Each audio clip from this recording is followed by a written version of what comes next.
The BBC are on their knees. They are a wounded beast, and as the people who have been forced into funding them, now is the time to pile on the pressure from every angle possible. Watching the BBC fall apart this week has been like watching an old movie where the bad guy, who's been getting away with all sorts of crimes and taking the piss for years, finally slips up, gets caught, and is sent to the gallows for suitable punishment.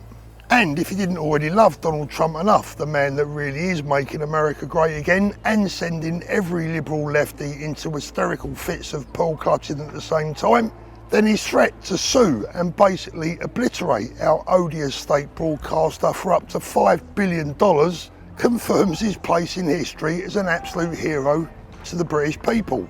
Once known as Auntie Beeb, people of my age at least grew up with the BBC, which has made watching it descend into a lying, paedophile protecting, hard left mouthpiece for anything anti-British has genuinely been quite painful.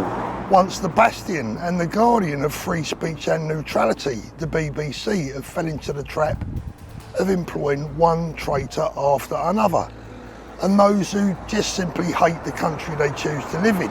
You name it, they're guilty of it.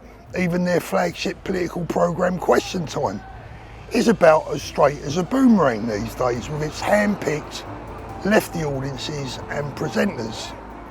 It was anti-Brexit, it is anti-British, anti-white, anti-Christian, pro-Muslim, pro-Palestine, pro-immigration, pro-establishment, and yes, at times it's been even pro-Hamas.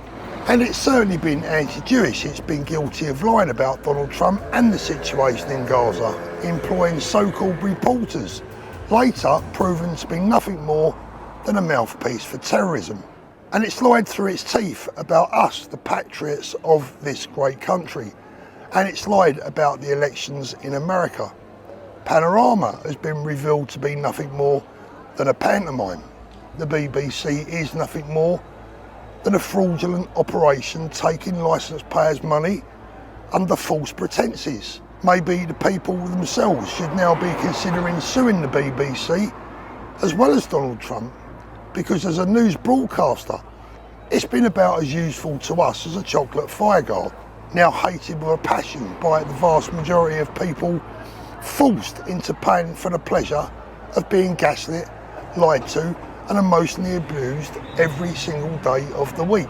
You see, this isn't a simple case of the BBC no longer being fit or capable of bringing us the news. It's far worse and far more serious than that. The BBC have stolen from the nation and have sold us nothing but lies and deceit in return. They've stolen a part of our national pride. They have abused the people they should be representing, and they are guilty of trying to normalise changes that we the people simply never wanted, do not want, and never goddamn voted for. You see, the truth is, they are guilty of gaslighting the nation into bloody depression.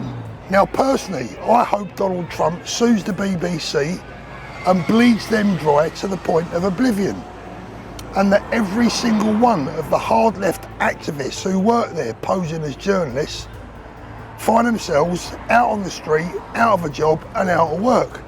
Because make no mistake, from the inside, this organisation will look more like Afghanistan than Acton.